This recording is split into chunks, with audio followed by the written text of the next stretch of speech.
Tal? Bienvenidos a Fichitas Presidenciales. Les saluda Teófilo Huerta, quien no es un historiador, pero sí un apasionado de la historia. Y ahora vamos con la fichita de Miguel de la Madrid. Fichita de presidente, Miguel de la Madrid. Y acá está su fichita en Word. Miguel de la Madrid nos gobernó de 1982 a 1988. Su nombre completo, Miguel de la Madrid Hurtado. Nació en Colima, Colima, la ciudad de Colima, el 12 de diciembre de 1934. Él ya en tiempos de 34, ya casi prácticamente de Lázaro Cárdenas, ¿no? Por ahí. Muy bien, ahí nació Miguel de la Madrid. Sus ancestros destacados fue Enrique de la Madrid como su hijo, pero era Enrique O de la Madrid, que fue su abuelo, y Miguel de la Madrid Guerrero, bisabuelo, ambos gobernadores de Colima. Abuelo y bisabuelo, gobernadores de Colima.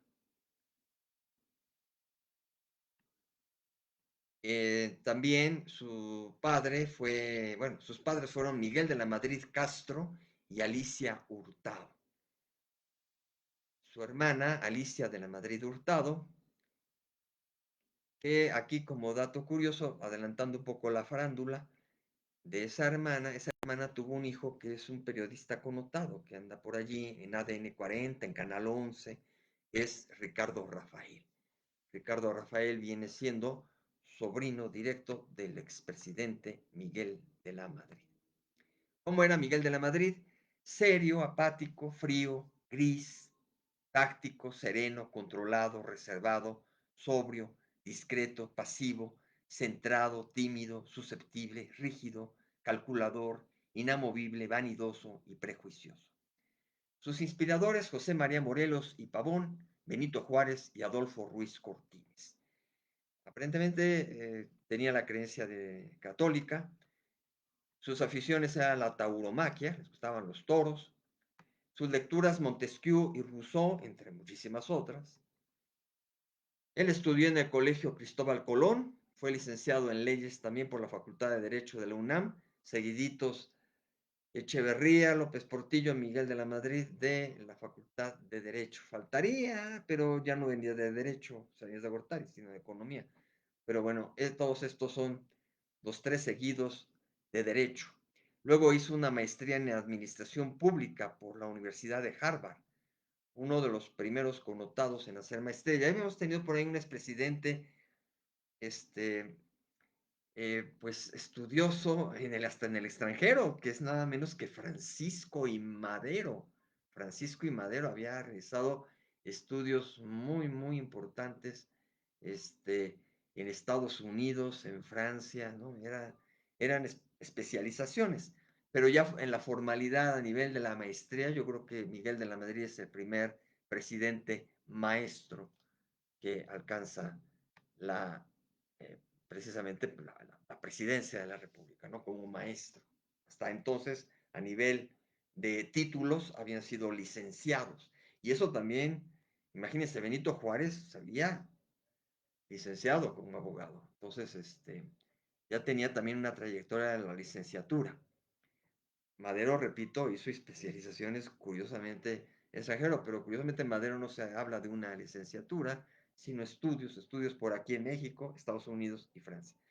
A nivel maestro llega Miguel de la Madrid, después habría ya en el porvenir, después de Miguel de la Madrid, ya vendrían otros maestros, vendría Cedillo como doctor, ya hubo doctor en la presidencia, y vamos a volver a tener una doctora en la presidencia. Bueno, profesión, abogado, administrador y político.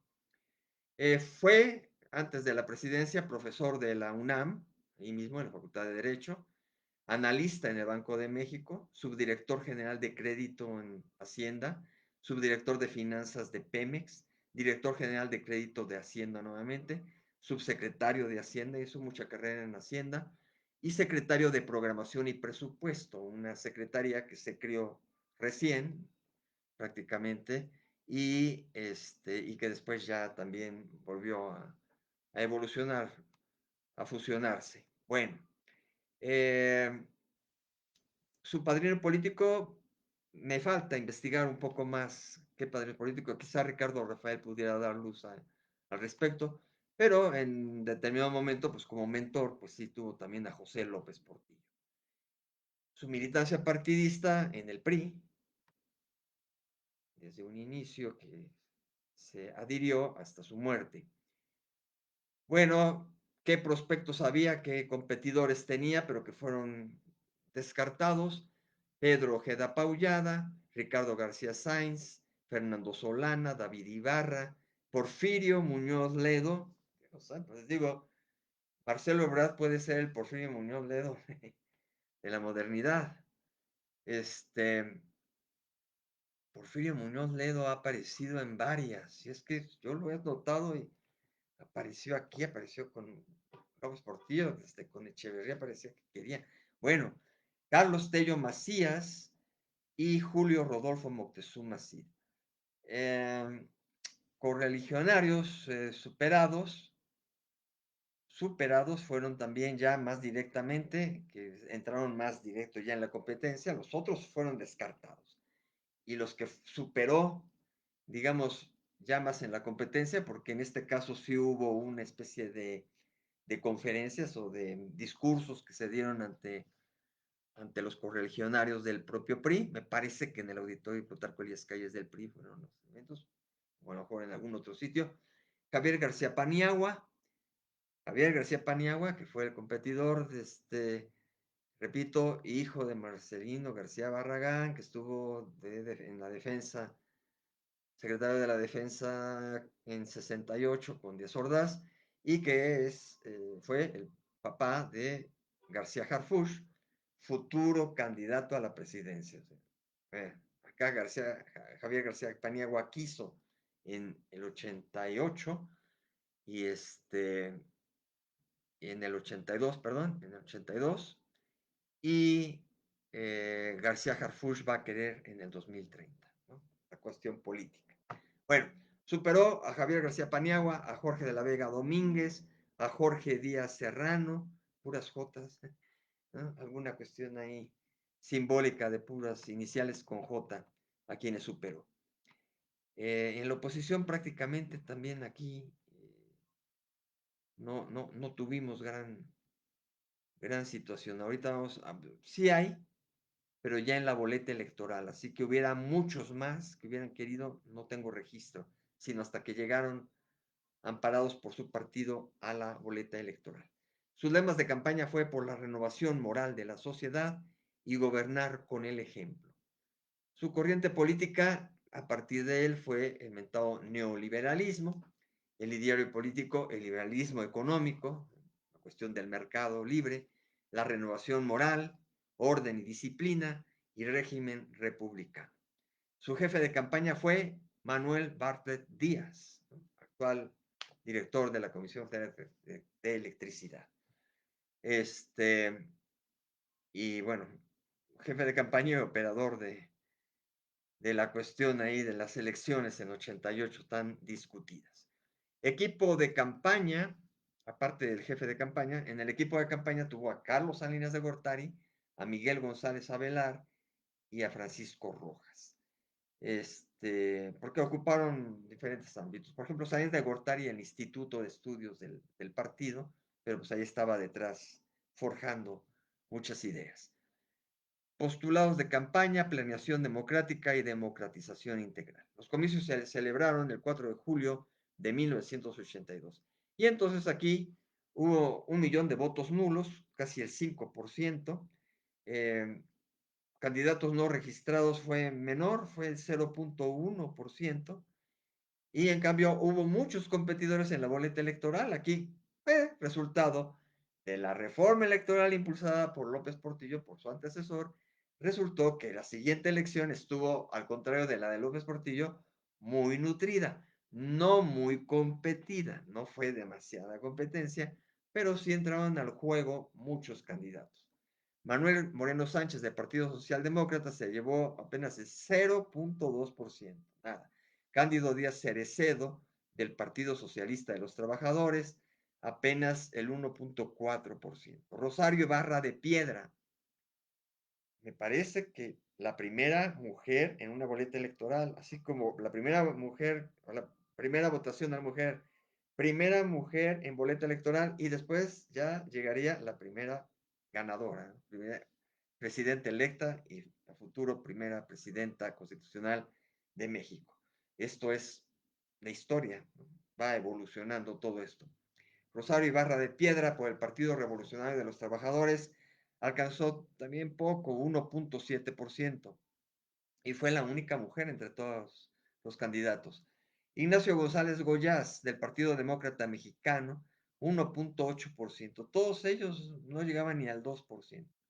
El que sí llegó a 3.5%, que también es muy bajo, pero llegó por fin del Partido Socialista Unificado de México, PESUM, heredero del Partido Comunista, o ahí fusionado con otros partidos, el PESUM, Arnoldo Martínez Verdugo. Arnoldo Martínez Verdugo. Y luego el 15% digno, nada más, 15.6%, Pablo Emilio Madero, descendiente de los Madero, por el PAN. Y finalmente Miguel de la Madrid por el PRI, solito por el PRI en este caso, ahí no se sumaron, ahí el PRI, 16 millones y feria para el 70.9%, casi 71%, lo cual es alto, ¿no? Sigue siendo alto. Si la actual elección fue alta el porcentaje, este también lo fue, y con tantos en juego. Su predecesor había sido José López Portillo. El periodo presidencial de Miguel de la Madrid corrió del 1 de diciembre de 1982 al 30 de noviembre de 1988. Subió al poder en una edad madura, joven, 47 años, y la terminó a los 53 años. Su toma de posesión fue en el Palacio Legislativo, allá en San Lázaro. La residencia oficial fue de Los Pinos. Sus operadores políticos durante su gestión se pueden considerar a Manuel Bartlett y a Emilio Gamboa Patrón. Manuel Bartlett ha tenido mucho peso desde Echeverría, quizá con López Portillo estuvo ahí medio, pero desde Echeverría hasta nuestro Manuel Bartlett, nuevamente por acá. ¿Qué pasaba en esos tiempos en México? El terremoto de la Ciudad de México en 85, el Mundial de Fútbol de 86, el huracán Gilberto en Cancún. En el entorno mundial, la guerra de Afganistán se estaba dando e iba a seguir. El Mundial de Fútbol de España en el 82, la aparición del SIDA en 1983, los Juegos Olímpicos en Los Ángeles en 84. Recuerden que el virus del SIDA ya traía un antecedente desde por ahí de mediados del siglo pasado. Mucho antes había el registro, se ha dado el registro, pero había sido así como que apagadito, ¿no?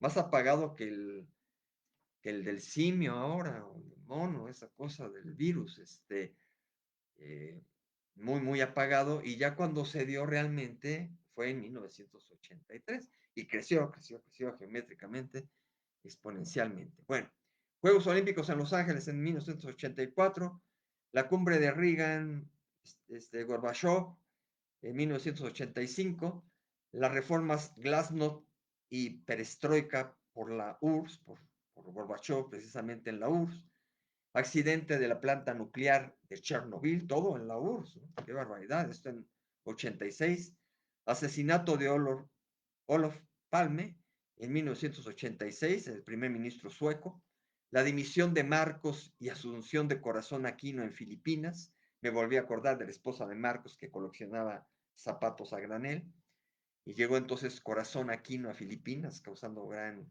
expectación. Explosión de la central nuclear, ya lo dije, en 86, se repitió, perdón. Déjenme aquí en vivo y a todo color hacer mis ajustes en mi plantilla, en mi ficha presidencial. Ahora ya me pasé. Bueno, ay, horrible esto. Explosión, entonces, y luego hubo el conflicto Irán-Estados Unidos llamado Irán Gate y los Juegos Olímpicos de Seúl en 1988. ¿Cuáles eran los homólogos parejos notorios que tenía Miguel de la Madrid? Ronald Reagan en Estados Unidos, Mikhail Gorbachev en la Unión Soviética, François Mitterrand en Francia, Margaret Thatcher en la Gran Bretaña, Juan Pablo II en el Vaticano, Fidel Castro en Cuba, Daniel Ortega en Nicaragua. eh, Daniel Ortega, Daniel Ortega sigue en Nicaragua. Bueno, hizo un espacio, pero ya está otra vez. Nosotros dejamos ya a Miguel de la Madrid hace un buen. Y los nicaragüenses, ¿no? Ahí tienen a Daniel Ortega. Qué cosas. Raúl Alfonsín en Argentina y Oscar Arias en Costa Rica. Entre las giras internacionales de Miguel de la Madrid podemos señalar, este, pues, disculpen, también me agarran en vivo.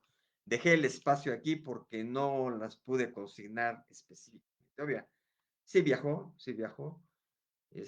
pero no las encontré fácilmente y tengo que hacer búsqueda. Tenía abajo otro dato, pero no de las giras, y entonces aquí me quedé así congelado en vivo, ¿no? Bueno, pero son las bondades de todos modos de un canal de Facebook y de YouTube, que pues son más, digamos, más coloquiales que un canal de televisión, un programa en el que uno agarra y dijera, no, se las debo. Bueno, logros de la gestión de Miguel de la Madrid, el pacto de crecimiento económico, el pacto de solidaridad económica. Vean que todavía no llegaba Salinas de Gortari y ya había un pacto de solidaridad. Después tomaría de aquí también, de aquí y del Internacional Solidaridad, Salinas de Gortari haría un programa social solidaridad. Pero acá hubo un pacto de solidaridad económica, cuando se vino tanto la crisis económica. Ingreso de México al GATT, al Acuerdo General sobre Aranceles y Comercio, hoy Organización Mundial de Comercio, y también una especie de antecedente de lo que iba a ser después un tratado de libre comercio, ¿no? De Norteamérica, toda esta cuestión. Pero este era general, mundial. Ley Federal de Responsabilidades de los Servidores Públicos, creación de la Secretaría de la Contraloría de la Federación, o sea, ya poner orden en la revisión, en la supervisión, supuestamente para evitar corrupción, ¿no? Del propio gobierno. Aquí nace la mentada Secretaría de la Contraloría de la Federación, que a la larga cambió de nombres hasta la actual función pública. Reprivatización del sistema financiero, reprivatización, después de la estatización de López Portillo, empieza un poco la reprivatización que se consolida hasta con Salinas de Gortari, pero aquí empieza con las casas de bolsa. Programa Nacional de Alimentación, Instituto Mexicano de la Radio es creado, también el Instituto Mexicano de Televisión, IMEVISIón, el Instituto Mexicano de la Radio, ya dije, IMER, y el IMCINE, los tres, ¿no? El cine, la radio y la televisión con sus institutos, que dos de ellos subsisten, el IMCINE, el IMER, IMEVISIón dejó de existir, aunque después ha nacido un nuevo conglomerado encabezado por el Canal 14.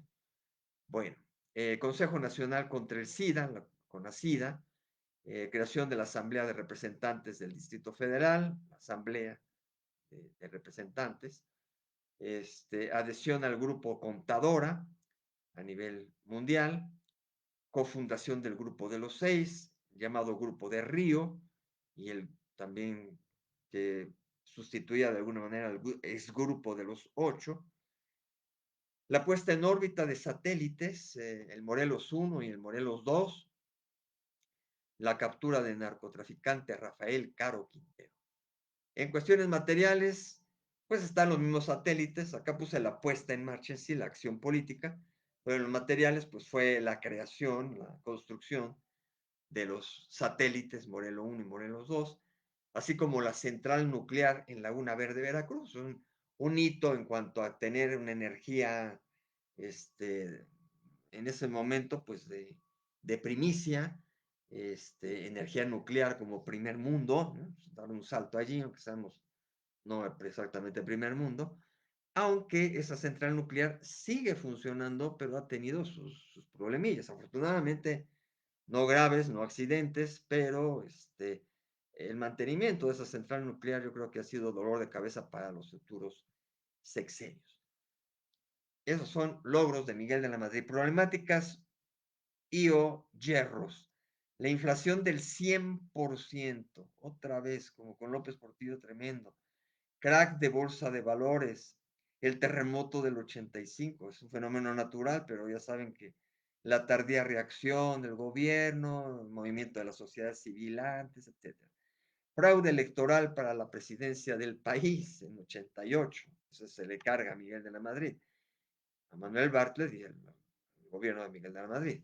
Escisión del PRI con la corriente democrática, precisamente que da pie a una alianza opositora que es la que queda defraudada en esas elecciones del 88. Falta de vivienda por los sismos en el Distrito Federal, sobre todo, explosión en San Juanico, en el Estado de México, en el 84, el movimiento del Consejo Estudiantil Universitario, el CEU, ¿no? 84, la huelga de electricistas en 87, la huelga y quiebra de Aeroméxico 88. Ahora que mencioné el Consejo Estudiantil, no sé si en este es donde perteneció Claudia Sheinbaum o en uno posteriorcito, uno después de este tipo de movimiento de los consejos estudiantiles universitarios. Pero aquí venían con un toque muy especial. Después de nuestra lamentable masacre del 68, todo lo que existió, aquí va una reactivación estudiantil muy especial, se da en estos tiempos, ¿no? Con el Consejo Estudiantil Universitario, y ya cada cuando se van dando nuevamente algunos movimientos estudiantiles, ¿cuál es eso? De los últimos añitos, no tanto, ha habido muchos paros y esas cosas, pero no se ha creado nuevamente un movimiento estudiantil como un par de los que hubo entre los 80s y 90s. Bueno, eh, el huracán Gilberto, otro fenómeno natural en el Caribe en el 88, el asesinato del periodista Manuel Buendía en el 84. Bueno, vean que también mencioné lo de la huelga y quiebra de Aeroméxico, después se le rescata, ¿no? Pero así como el caso de Mexicana, ese fue después. Fraude electoral en Chihuahua en 86, donde ya ganaba el PAN y no se la respetaron. Asesinatos de Francisco Javier Obando y Román Gil como operadores electorales del Frente Democrático Nacional, presente para las elecciones de 88. Fueron unos asesinatos bárbaros antes de la mera elección, casi unas horas antes de la elección. Encarcelamiento de políticos como Jorge Díaz Serrano y Arturo Durazo, ¿no? Por corrupción en el sexenio anterior. Según eso, Jorge Díaz Serrano tenía las manos limpias, pero ahí hubo una cuestión política. Y Arturo Durazo, ay, sí, cuestiones de crímenes ahí. Bueno, falta de subvención al campo, desregulación y privatización de empresas paraestatales, recortes al presupuesto, alzas en tasas de interés y aumento de impuestos, eh, oposición a la central nuclear por líderes sociales, entre ellos la actriz Ofelia Medina, hizo mucha lucha ahí para que no se instalara y parecía que empujaban, pero a la mano pues se puso la central nuclear. Secuestro y asesinato de Enrique Camarena Salazar, agente de la DEA, bromitas con la DEA. Documentos sobresalientes en la gestión de la Madrid, programa inmediato de reordenación económica, Plan Nacional de Desarrollo, compromiso de Acapulco para la paz, el desarrollo y la democracia, el Acuerdo General sobre Aranceles y Comercio GATT, el Pacto de Solidaridad Económica. La población pasó de los 67 millones a los 87 y por ahí hay divergencia de las fuentes que tengo, en unas imágenes hasta los 87 millones y otros los 80, hay que revisar, pero ya llegamos al piso octavo de los millones en 88, también en el piso 8 del siglo. Entonces pasó un crecimiento que según se reporte fue como del 29% de incremento. Otra vez un salto ahí bastante cuantitativo de la población mexicana. El crecimiento económico casi nulo, ¿no? El 0.2 de promedio anual y el 0.1% al cierre. O sea, es casi un sexenio sin crecimiento el de Miguel de la Madrid. En la inflación de 92% de promedio anual al 51% al cierre. Que por ahí tengo otra fuente que me habla de otra cosa exageradísima, más allá hasta del 100%, pero son estos saltos de la... O se fue más o se fue a la mitad al cierre. Es un dato que personalmente debo verificar. Disculpen, pero esto es una cuestión en construcción desde hace décadas que llevo estas fichas, pero tengo que estarle dando y dando en los datos claves. Y estas las acabo de afinar un poco, esta cuestión de las inflaciones, indicadores económicos, etcétera, y hay divergencia aquí brutal de cuánto haya sido al cierre la lamentada inflación. Pero de que fue muy alta la inflación, fue muy alta. Cero crecimiento, inflación muy alta. Un déficit de 1.600 millones de dólares. El dólar, aquí ya estaba la cuestión de los tres ceros, porque aquí ya nos está hablando de 1.296 pesos y al cierre de 2.300 pesos el dólar. Háganme el favor aquí. ¿Qué números manejábamos? Más de 1.000 pesos por dólar, ¿no? Esto luego se volvió a retrotraer. Esto es lo que provocó lo de los tres ceros, porque sí se fue a esos niveles. Hubo un desbalance tremendo que después llegaron los tres ceros, pero aquí sí es real. 1.296 pesos anual y 2.300 por dólar al cierre. Entonces, como ya no se veía venir las cosas, después se vino a la cuestión del recorte de la onda de los tres ceros para ajustar ahí las cantidades. Bueno, devaluación. También como promedio 81% anual la devaluación y al cierre 58%, ¿no? O sea, al cierre buscaron corregir cierta cosa fuerte, casi al 50% de lo que estaba existiendo antes, ¿no? Bueno, y deuda externa entre 81,000 y 103,000 millones de dólares. Aquí hay una cita intelectual, bueno, esta lo voy a decir al final con mi valoración también personal. Entonces me voy prácticamente a las partes finales. Adversarios ideológicos que tuvo Miguel de la Madrid, Jorge Díaz Serrano, Cuauhtémoc Cárdenas, Porfirio Muñoz Ledo, que se salieron del PRI, y Ricardo Valero. Resentido político, Javier García Paniagua y Joaquín Hernández Galicia, ¿no?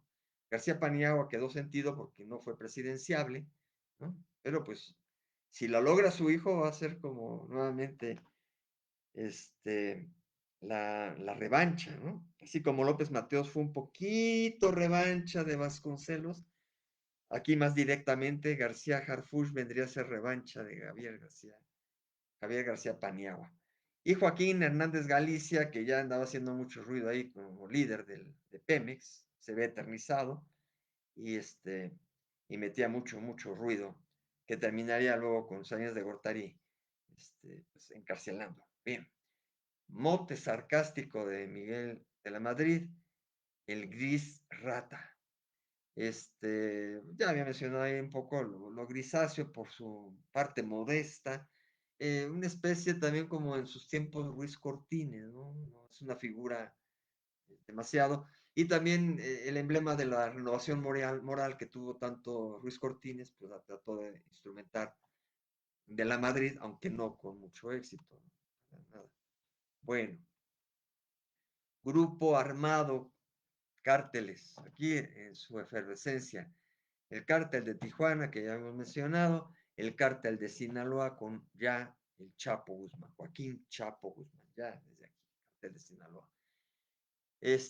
Atentado, ya habíamos dejado la cuestión de los atentados, pero aquí hubo uno muy simple, o sea, un atentado simplemente para hacer ruido, para incomodar, no tanto contra su vida, pero en el día del trabajo, ante el balcón presidencial, lanzaron una bomba molotov, ¿no?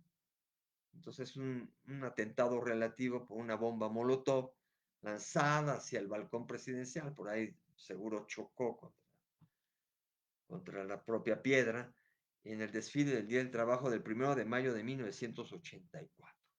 A colación, yo en el 87, 88 estuve muy cerca de la actividad de Miguel de la Madrid porque estuve en mi gestión como jefe de departamento del CEPROPIE, se decía, Centro de Producción de Programas Informativos y Especiales, que originalmente pertenecía a Gobernación, pero se había adherido en ese tiempo a Imevisión, al Instituto Mexicano de Televisión, Canal 13, Canal 7 y CEPROPIE, caminaban juntos más o menos.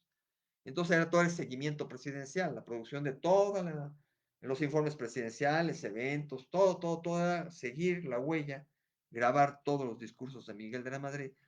Mi función era en algunos programas especiales, incluso históricos, no tanto del mero presidente, y a veces en estar en eventos de transmisiones haciendo el guión de lo que había sido el Día de la Marina, por ejemplo, cosas así. Y en las elecciones de 88 estuve en Comunicaciones y Transportes, y también en el informe presidencial me tocaba ir a Palacio Nacional. Conocí el Palacio Nacional, la parte de los pisos, los pasillos importantes por donde pasa el presidente para el grito de independencia, todo eso, los balcones que tienen. Ahí entonces conviví de alguna manera pues, con los políticos que andaban por allí, no tanto que haya hecho yo migas ni nada por el estilo, simplemente andaba deambulando por si se ofrecía algo, estar ahí de parte del cuerpo de producción de CEPROPI. Y entonces, me tocó por ahí ver al presidente Miguel de la Madrid, ¿no? Más o menos de cerca, ¿no? Tenerlo cercano. Y desde ahí, cuando me toque Sáenz de Gortari, digo la otra anécdota, porque como secretario de Estado me tocó ver también Sáenz de Gortari. Entonces llegué a ver a Miguel de la Madrid, y luego la última vez que lo vi muy cerca, sin saludarlo yo, pero mi jefe, Luis Ernesto Piorosco de Radio Educación, tuvo un convenio con el Fondo de Cultura Económica, del cual era director Miguel de la Madrid, ya expresidente. Entonces, fuimos al convenio, al Fondo de Cultura Económica, ya en el edificio hacia el Ajusco, y y ahí en el evento, previo a la formalización de los discursos y eso, pues se saludaron y yo andaba a las espaldas de mi jefe, el director de Radio Educación, y él pues sí se saludó con Miguel de la Madrid, que andaba con su puro, creo que un puro delgado, pero andaba ahí. O era un cigarro de esos oscuros. El chiste está que era muy especial cómo andaba ahí Miguel de la Madrid, fumando, ¿no? Después de verlo como presidente, muy propio, ¿no? Sin cigarro nunca, y ahí detecta uno que fumaba. Entonces, y ahí los escuché un poco, ahí comentar, saludar, sin relevancia, porque pues simplemente hay como el formalismo de la relación pública previo a el discurso que cada quien emitiría y firmaría en el convenio entre ambas instituciones. Así que ahí me tocó verlo, ya ni siquiera a un metro, sino a centímetros prácticamente, ¿no? A Miguel de la Madre. Bueno, este, empresarios afines, desde la anterior fichita he mencionado esta cuestión de empresarios que terminan siendo afines y además ya en este sexenio una reconciliación empresarial después de los gobiernos de Echeverría sobre todo y de López Portillo. Entonces, Carlos Slim, desde aquí suena Carlos Slim, que se va a afianzar con Salinas de Gortari y posteriormente va a seguir sobreviviendo con todos los demás de una manera muy peculiar y hasta nuestros días, con el propio López Obrador. Así que desde aquí, Carlos Slim, desde el sexenio de la Madrid, ah, cosechó mucha relación pública y obviamente pues algunos favores políticos. Roberto Hernández y Alfredo Harp Elú, ¿no? Que bueno, fue banquero y después ha sido también, ha hecho muchas cosas sociales en favor de Oaxaca, y también pues el estadio Harpelú de los Diablos Rojos de México de béisbol, pues él habilitó y prácticamente digamos que socio de ese estadio, ¿no? Obviamente, dueño, socio, en fin, del Harpelú. Herederos políticos de Miguel de la Madrid, según revisé, pues el propio Carlos Salinas de Gortari, Ramón Aguirre Velázquez, Francisco Labastida Ochoa, que terminaría siendo también un candidato frustrado a la presidencia, Emilio Gamboa Patrón, Bernardo Sepúlveda, Manuel Bartlett. También lo podemos considerar como un heredero, que ya venía desde con Echeverría, ¿no? O sea, es un heredero de Echeverría, pero se reafirma y se refuerza como una especie de heredero con Miguel de la Madrid, Beatriz Paredes, que todavía anda muy vigente y muy activa políticamente, Francisco Rojas, Adolfo Lugo Verduzco, que curiosamente fue el primer director del Instituto Nacional del Consumidor, Miguel González Avelar y Manuel Alonso, ¿no? Entonces, todos estos son herederos políticos. Eh, Prospectos a la sucesión de 1988.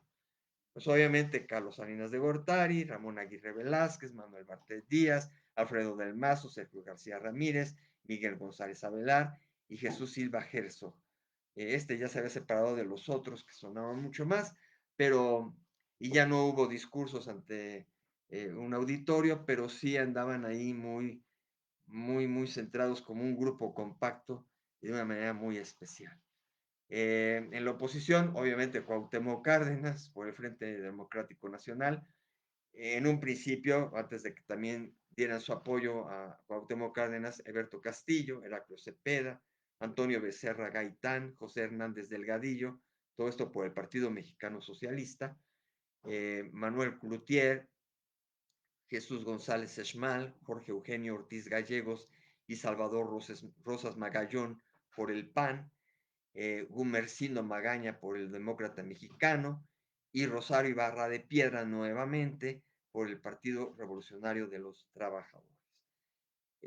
Su sucesor de Miguel de Madrid terminó siendo Salinas de Gortari, hacia allá se tendió un poco el dedo y pues sí, el partido, Fidel Velázquez no estaba muy convencido, el líder de los trabajadores, pero se le terminó convenciendo y como hemos visto en otras fichitas presidenciales, finalmente el presidente no es totalmente dueño, sí está atado a este partido hegemónico en ese tiempo, ¿no? En ese tiempo todavía muy atado. Ya después cambiarían las cosas, pero en ese tiempo sí. Y el caso de, perdón, aquí me perdí un poco. El caso es que me fui ya a me pasé al otro renglón.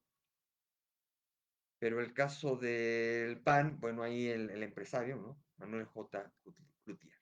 Y Carlos Salinas de Gortari estaba diciendo yo un poco lo del dedazo, ¿no? Un poco lo del dedazo relativo, con el que sí marqué hace poquito una cuestión enfática, fue con López Portillo, que Echeverría, pues sí, puso a su cuate López Portillo directamente, pero en otros casos está un poquito más disimulado por el partido. Imputaciones o juicios a Miguel de la Madrid. La dilación en la atención de los desastres del terremoto por el inicial rechazo a la ayuda internacional, que además, no necesitamos ayuda internacional, y después se tuvo que aceptar, obviamente, estaba caída la Ciudad de México sobre todo y en otros lugares. Y el retardado apoyo del ejército también, todo esto pues en el terremoto de 85. Responsable del fraude electoral presidencial de 88, sospecha de depósitos en bancos de Suiza o Luxemburgo, 162 millones de dólares desviados de fondos federales, según reportes de The Washington Post, que no derivó en ninguna investigación judicial. Nuevamente ahí también los periódicos de Norteamérica, ¿no? Rájale. Y después falta sustento. Si cuando hay denuncias ante fiscalías terminan luego abortándose las cosas porque no se arma bien la carpeta por el no debido proceso y todas esas cuestiones. Imagínense también cuando la investigación de un diario naufraga, ¿no? Pero lanzan ahí. Bueno, donde el río suena, agua lleva, pero a la vez, si no se sustenta debidamente la investigación, pues esta naufraga. Intromisión postpresidencial. Pareciera que reservado Miguel de la Madrid, que no hizo mucho ruido, pero si se rasca, se encuentra. En entrevista periodística hizo declaraciones contra el manejo de la partida secreta del expresidente Carlos Salinas de Gortari y sobre su complicidad con las actividades ilícitas y vínculos con el narcotráfico de sus hermanos de Salinas de Gortari. Esto lo declaró a Carmen Aristegui, la periodista. Posteriormente, en una carta pública, se desdijo por no poder procesar mentalmente sus respuestas, lo que reconfirmó uno de sus hijos, ¿no? Que no estaba enteramente en sus capacidades lúcidas y que no había procesado, ¿no? Así como una computadora, no procesó adecuadamente la respuesta, ¿no? O no entendió las preguntas, ¿no? Pero lo dijo, quedó grabado, Carmen Aristegui tiene la grabación histórica de cómo señala a su sucesor, ¿no? O sea, a la mera hora. Así como Gustavo Díaz Ordaz quedó a disgusto con la elección de Echeverría, se arrepentía, según fuentes. Aquí también, según la declaración de Miguel de la Madrid, pues de alguna manera quedó un poco arrepentido de haber heredado el poder a Salinas de Gortari.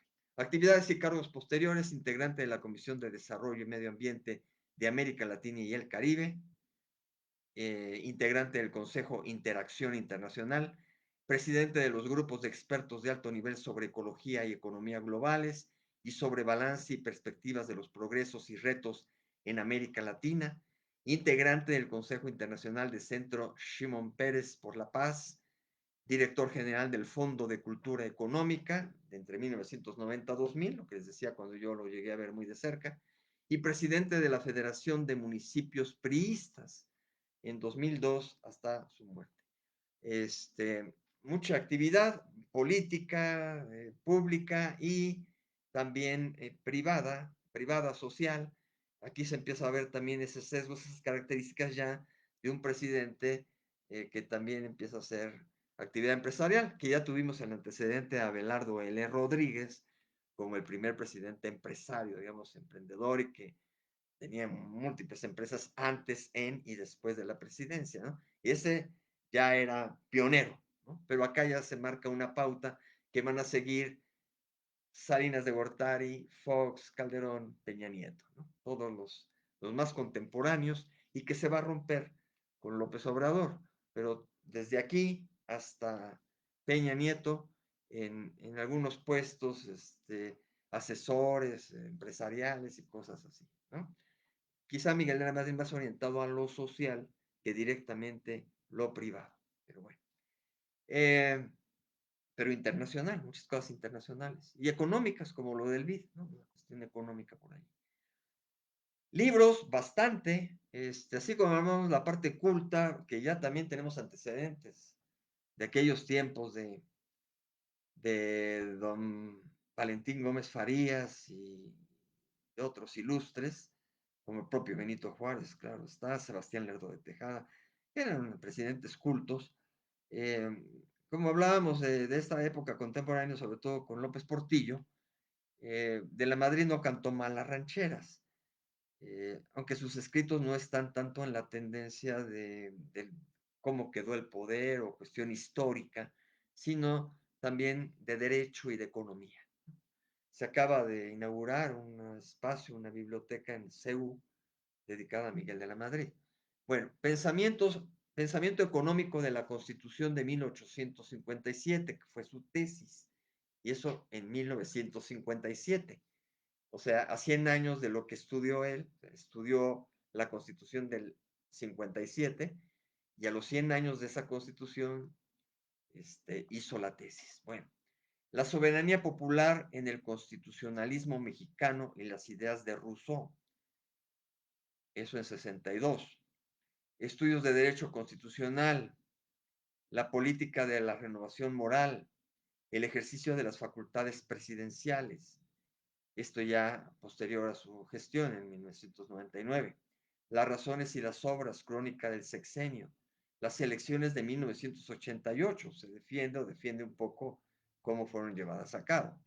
Cambio de rumbo, testimonios de una presidencia, editado por el Fondo de Cultura Económica, donde llegó. Una mirada hacia el futuro, también editado por el Fondo de Cultura Económica en 2006. Es el último registro que tengo de obra de él. Propiedades, la residencia en Coyoacán y una casa en Cuautla, Morelos. Su esposa, Paloma Delia Margarita Cordero Tapia. Y nada más, muy modesto en esta parte. Le paró a la parte de multiplicidad sentimental que habíamos tenido, sobre todo con López Portillo. Hijos, Margarita Guadalupe, Miguel, Enrique Octavio, Federico y Gerardo Antonio de la Madrid Cordero. ¿Sí? Este Enrique Octavio es el conocido Enrique de la Madrid, que aspiró a la presidencia. Parece que hizo su luchita desde tiempo anterior, a finales del sexenio de Peña Nieto, y la remarcó hace un año que quiso estar como parte del PRI. Sonaba mucho para ser el candidato del PRI, más que Beatriz Paredes en su momento, sonaba mucho, pero al aliarse el PRI con el PAN y con el PRD, fue en la camada esa, junto con Beatriz Paredes, Santiago Krill del PAN, Xochitl Gálvez, los perredistas, etcétera, y llegó a semifinales, digamos, estuvo ahí en los debates, etcétera, y luego terminó él diciendo, me hago a un lado para que los demás sigan su curso. Al rato Santiago Krill hizo lo mismo y se quedaron en la final, final anunciada, pero final anunciada que perdería Beatriz Paredes frente a Xochitl Gálvez, ¿no? Pero hizo su ruido, hizo su lucha. Eh, Se supone que tiene mucho nexo con Ricardo Salinas Pliego en TV Azteca, porque de alguna manera ahí tenía un espacio desde antes de eso y lo sigue teniendo por allí. Un espacio de entrevistas, entrevista bien, señor, expone bien, pero en la parte política, definitivamente cuando hizo su luchita, sonaba totalmente, pues de la vieja guardia. Sonaba muy priista, antiguo, y viniendo como hijo de Miguel de la Madrid, el sentir popular de partida no estaba con el ánimo realmente de apoyar una candidatura que la va a seguir buscando, porque supongo tiene edad y ahora que el PRI vaya otra vez a lo mejor solo o asociado con algún otro, pero no creo que se dé el mismo caso de hace un año, de hace un año y este año, este, buscará nuevamente alzar la mano, como que trae muchas ganas de impulsar cosas, ¿no? O en un nuevo partido, ya sea el Frente Cívico que están armando o otro, pero en algún momento, en algún espacio, Enrique de la Madrid tratará de buscar. Y bueno, también están sus otros hermanos menores, Federico, no, mayor, Federico, menores, Federico y Gerardo Antonio de la Madrid Cordero. Ahí andan, los hijos del presidente Miguel de la Madrid. Llegamos a una etapa en estos entonces en que los hijos andarán allí políticamente. El de Salinas de Gortari también andaba haciendo ahí cosas importantes, pero se metió en un vericueto internacional ahí mafioso que luego se trata de lavar las manos, que también lo desdibuja y lo hace a un lado, siendo que pues traía en la vena la política de Carlos Salinas, ¿no? Entonces, pero por ahí andarán, en un momento dado, pues ya andan los hijos nuevamente tocando puerta, más en estos tiempos, ¿no? De Vicente Fox no se ha escuchado mucho, además con la peculiaridad que pues son sus hijos adoptivos, y luego de Felipe Calderón ya anda, ya anda uno, ya creció, ya anda uno ahí, anda en las redes sociales haciendo labor, y así llegarán después los de Enrique Peña Nieto y los de López Obrador, obviamente. Incluso los de López Obrador, pues también ya desde ahora andan de alguna manera. Bueno, de la Madrid, pues obviamente ha dejado nietos con los apellidos de la Madrid Prieto y de la Madrid Sánchez, hasta donde tengo registro. Eh, Tuvo algunas enfermedades respiratorias, insuficiencia renal también, y el desenlace de su vida fue precisamente por un enfisema pulmonar a los 77 años. Digamos que una edad ya de tercera edad, pero no tan avanzada, ¿no? Se fue algo temprano, sobre todo en estos tiempos que hay mayor esperanza de vida, aunque curiosamente coincide con la esperanza, el promedio de esperanza de vida, ¿no? De 75 años por ahí, eh, con el promedio, pero no con la posibilidad que en un momento dado podemos llegar a tener. Lugar de deceso y fecha, Hospital Español en la Ciudad de México, el 1 de abril de 2012. Sus restos mortuorios fueron cremados y sus cenizas depositadas en un nicho familiar en la iglesia de Santo Tomás Moro en Coyoacán, Ciudad de México. Ahí descansan las cenizas de Miguel de la Madrid, nicho familiar en la iglesia de Santo Tomás Moro en Coyoacán. Bueno, fuentes consultadas, la presidencia imperial de Enrique Krause, los presidentes de Julio Scherer, mis tiempos de José López Portillo, 6 en punto de Javier Lozada. Ese era un libro similar, una especie, no similar, sino un libro muy popular que hasta en Sambor se conseguía, que era como una especie de guía de los candidatos presidenciales, ¿no? Este de Javier Lozada, donde venían las biografías de los finalistas, ¿no? Manuel Bartlett, del Mazo, todas esas cuestiones. México, un pueblo en la historia de Enrique Semo, Diluvio de Mauricio González de la Garza, Tragicomedia Mexicana de José Agustín, La herencia de Jorge Castañeda, El Diccionario de Gobernantes de México de Juana Vázquez Gómez, 10 décadas del 1+1, Biografía y Geografía de México del Diccionario Porrúa, Milenios de México de Humberto Musacchio, Dinastías, Dos familias, una nación de Alberto Garza, Ramón Alberto Garza, y también algunas otras de internet. Todo esto fue físico, ¿eh? Aquí los más modernos, los más contemporáneos, pues han sido también bastante sólidas las fichitas. Obviamente también biografías de líderes políticos de Roberto Ortiz de Zárate, una buena página de internet de un centro de investigaciones de Barcelona, obviamente también Wikipedia, la memoria política de México de Doralicia Carmona, la biografía de Miguel de la Madrid de Elena Tamaro y Tomás Fernández, y después están, como les decía en algún momento, pues en la parte de la farándula, hasta la revista Quién, ¿no? Revista Quién, todo esto en línea, posterior a lo físico. Y vamos definitivamente a la valoración. Primero, con una cita intelectual de Enrique Krause, que nos dice: a pesar de la turbulencia política, Miguel de la Madrid terminó su sexenio sin recibir el repudio de la opinión pública. Podría caminar por la calle sin recibir aplausos, pero tampoco insultos. La gente apreciaba el respiro de esos 6 años de autocontención, pero también comprendía que de la Madrid había confundido la prudencia con la pasividad y a veces con la inmovilidad.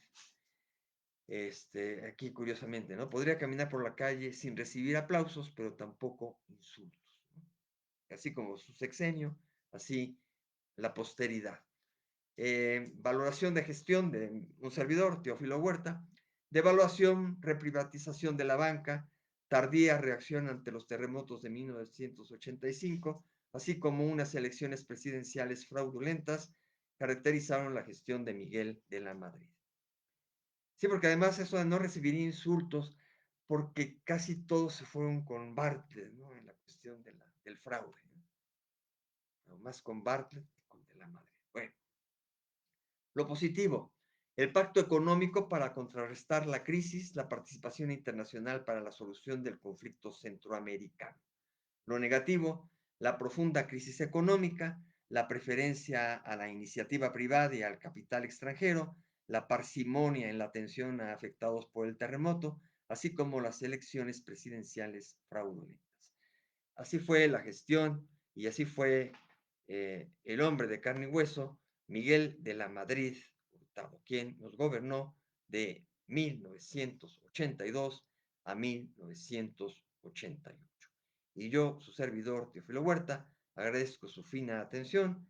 Saludo nuevamente a Raúl Figueroa, a Samantha Jiménez que estoy casi seguro que estuvo en las más recientes fichitas presidenciales. Muchísimas gracias y recuerden, esto queda grabado. Gracias si me recomiendan por allí, si re- republican el enlace y puedan ver grabado esta fichita y las demás que tengo en esta fanpage Teófilo Huerta en las letras, así como en el canal de YouTube Teófilo Huerta. Muchísimas gracias y nos estaremos viendo en una próxima que obviamente viene muy sabrosa, la de Carlos Salinas de Gortari, la fichita de Salinas de Gortari. Hasta luego, estén muy bien.